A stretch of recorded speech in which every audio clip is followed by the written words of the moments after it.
Halo guys, halo semuanya dimana kalian berada. Jumpa lagi bersama Mimin di channel Alu Cerita Film. Dan bagaimana kabar kalian?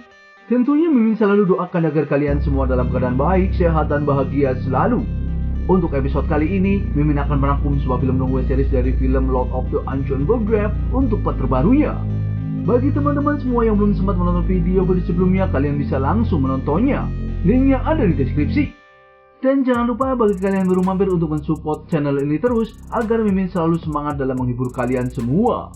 Oke, tanpa berlama-lama lagi, Mimin akan masuk ke dalam alur ceritanya. Di episode sebelumnya, Nona Xiang bertarung dengan Zilao yang merupakan praktisi jenius muda dari klan Z.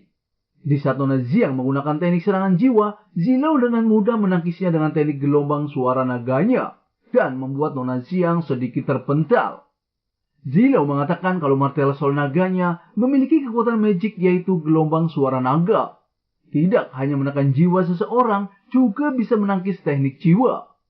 Dan ia akan menunjukkan kemampuan sebenarnya kepada Nona Xiang. Ia langsung mengeluarkan teknik cakar naganya dan menyerang ke arah Nona Xiang. Nona Xiang masih bisa menghindari serangannya dan mengkonter dengan teknik pedang sucinya. Namun serangan Zilao terlalu kuat dan membuat Nona Xiang terluka dan terpental. Para praktisi Zhongzhou Selatan pun sangat senang. Ia mengatakan kalau Nona Xiang hanyalah ranah Devin Martial tingkat 4 belaka. Bahkan menggunakan pedang suci juga begitu lemah. Lalu Nona Xiang mencoba menggunakan teknik tornado galaksinya untuk menyerangnya. Zilao masih bisa menahan serangannya dengan teknik tombak naga api ungunya yang merupakan senjata kelas 3 tingkat kaisar. Nona Xiang juga langsung mengeluarkan pedang sucinya kembali untuk mengkonternya. Pedang suci yang ketiga juga dikeluarkan untuk mengkonter serangan Zilao. Nona Xiang juga menggunakan teknik kendali 10.000 pedangnya dan membuat Zilao kewalahan. Orang-orang di sana pun terkejut karena Nona Xiang memiliki 3 pedang tingkat suci. Zicheng juga sangat terkejut, bahkan jika ia hanya bisa mengendalikan senjata roh kelas 8 tingkat kaisar. Di saat Zilao kewalahan, ia menggunakan transformasi naganya untuk menahan serangan Nona Xiang. Dan transformasi naga tersebut adalah kekuatan warisan dari garis keturunan naga yang dapat mengeluarkan kekuatan Bloodline secara ekstrim. Tuan muda lain juga sangat terkejut karena Nona Xiang bisa mendorong jenius Zhongzhou yaitu Zilao sampai menggunakan transformasi naganya. Di sana Zilao berkata kepada Nona Xiang kalau ia sudah bertransformasi menjadi naga. Dan selanjutnya dipastikan Nona Xiang akan kalah. Ia pun menggunakan cakar naga penguncang alamnya untuk menyerang Nona Xiang. Karena tidak ada pilihan, jadi Nona Xiang pun mengeluarkan Bloodline-nya yaitu tubuh dharmanya untuk mengkonternya. Zilao tahu kalau Nona Xiang sebenarnya menggunakan tubuh dharma Bloodline.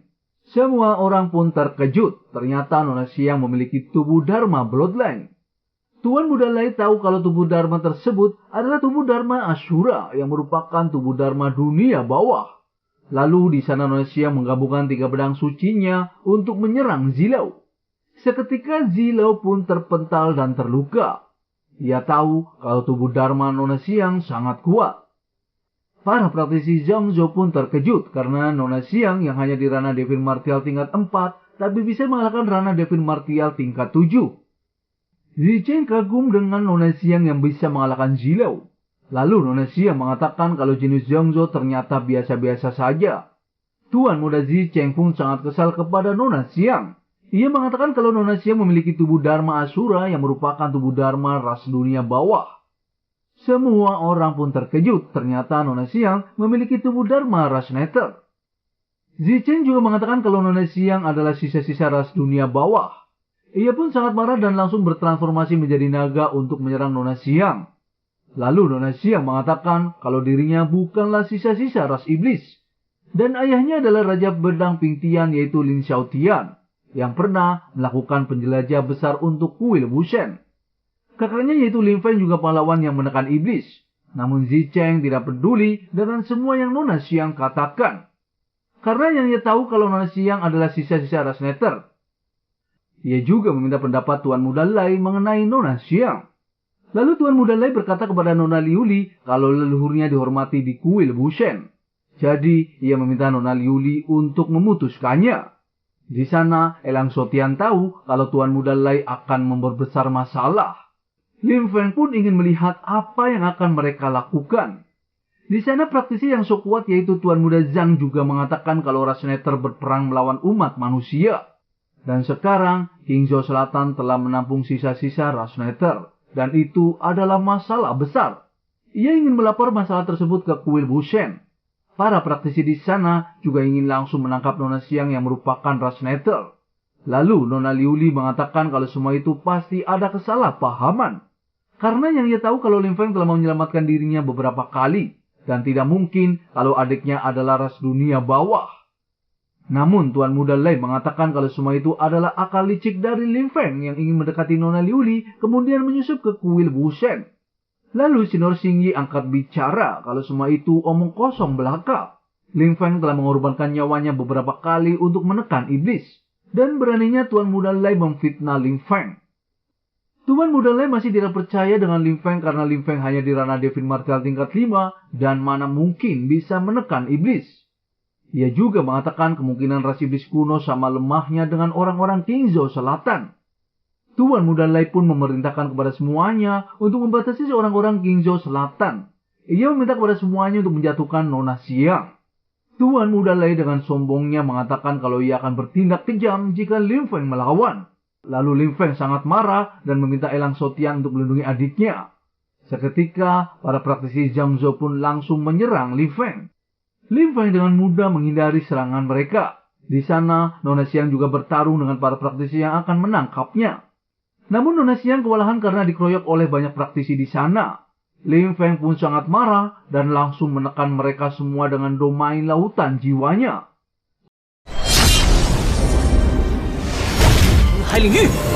Tuan Muda Zicheng sangat terkejut kenapa Lin Feng memiliki momentum yang sangat kuat. Di sana Tuan Muda Lei juga sangat terkejut karena Lin Feng bisa mengendalikan 7 praktisi sekaligus. Lalu Lin Feng pun menghampiri adiknya dan langsung menolongnya. Ia mengatakan kalau ia akan melindungi adiknya dan tidak ada yang bisa menghakiminya.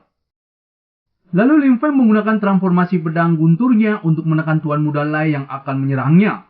Para pecundang yang mengaku praktisi jenius itu pun berjatuhan terkena serangan Lin Feng. Zicheng tidak percaya kenapa ia terluka oleh serangan Lin Feng. Di sana Peri Xiao juga terkejut kenapa Lin Feng bisa menyerap guntur langit secara langsung untuk digunakan sendiri.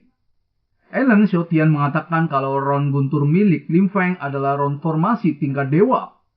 Tuan Muda Lei meminta Lin Feng untuk jangan sombong karena hanya di tingkat ranah Devin Martial. Ia mengatakan kalau kota Leizhe-nya memiliki praktisi transcendent. Dan jika dikombinasikan dengan formasinya, maka akan sebanding dengan ranah Heaven Span. Dan itu sangat mudah untuk menjatuhkan Lin Feng. Ia juga meminta Lin Feng untuk patuh dan tangkap di pengadilan. Kalau tidak, ia akan melibatkan rekan-rekannya dari King Zhou Selatannya. Lalu di sana Sinor Xianyu mengatakan kalau Lin Feng telah melenyapkan tubuh klon Mei Ling di usia 16 tahun. Dan mempertaruhkan nyawanya untuk kota Tianyang untuk mencegah lahirnya iblis Youling. Ia juga mengatakan apa kualifikasi Tuan Muda Lei Hao yang ingin mengadilinya. Senior Xingyi juga mengatakan kalau semuanya tidak akan hidup tenang selama beberapa tahun jika Lin Feng tidak bertindak. Tapi Tuan Muda Lei akan mengadili Nona Xiang. Di sana Nona Liuli sadar kalau Lin Feng telah menyelamatkan banyak orang di King Zhou Selatan. Tapi malahan difitnah dan dibawa ke pengadilan. Peri Xiao juga sangat kagum dengan Lin Feng yang menjadi pahlawan penekan iblis di usia 18 tahun dan sudah sebanding dengan ranah Nirvana dan juga sudah membunuh klon iblis di seluruh benua Gushenya. Namun Tuan Muda Lei masih tidak percaya karena itu hanya perkataan sepihak. Karena yang ia tahu kalau Nona Xiang memiliki tubuh Dharma keturunan Planeter dan semua alasannya juga tidak berguna. Tuan Muda Zhang yang banyak cincong juga mengatakan kalau Nona Lin memiliki garis darah Planeter dan bagaimana Lin Feng akan menjelaskannya. Lalu Lin Feng berkata kalau ayahnya Lin Xiaotian adalah pahlawan sejati.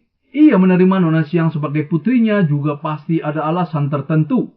Dan Lin Feng sebagai putranya saat ayahnya tidak ada tentu ia akan melindungi adiknya. Siapapun yang mengadili adiknya atas tuduhan palsu, ia tidak akan pernah memaafkannya. Seketika, rekan-rekannya pun akan selalu melindungi Lin Feng dan selalu bersamanya. Tuan Muda Lei masih saja menyalahkan ayah Lin Feng yang telah mengadopsi sisa-sisa Planeter sebagai putrinya. Ia juga mengatakan kalau semua itu adalah pengkhianat klannya. Ia masih tetap ingin membawa Nona Xiang ke pengadilan. Seketika Lim Feng pun sangat marah dengan bacotan Tuan Muda Lai yang sok tahu. Lim Feng langsung menggunakan kekuatannya untuk menekan Tuan Muda Lai. Di saat bersamaan ada dua praktisi nirvana yang sok jago dan akan menolong Tuan Muda Lai. Namun Lim Feng dengan begitu mudah menghalunya dengan cermin kecil mataharinya.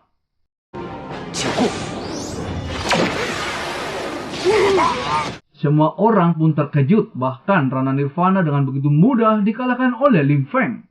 Lalu Nona Lai meminta Lim Feng untuk jangan menyakiti kakaknya. Kalau tidak, kota Leizennya tidak akan memaafkannya. Lim Feng pun berkata, jangankan kota Leize, kalau sudah menghina ayahnya bahkan anak dewa pun ia akan membuat untuk membayarnya. Lim Feng pun langsung menghukum Tuan Muda Lai dengan niat pedangnya. Seketika Tuan Muda Lai pun kesakitan terkena serangan Lim Feng. Tuan Muda Lai masih saja mencela Lim Feng di sana. Lalu Lim Feng mengatakan kalau ayahnya pernah menumpahkan darahnya untuk orang-orang di dunia. Siapapun yang menghina ayahnya, ia tidak akan memaafkannya.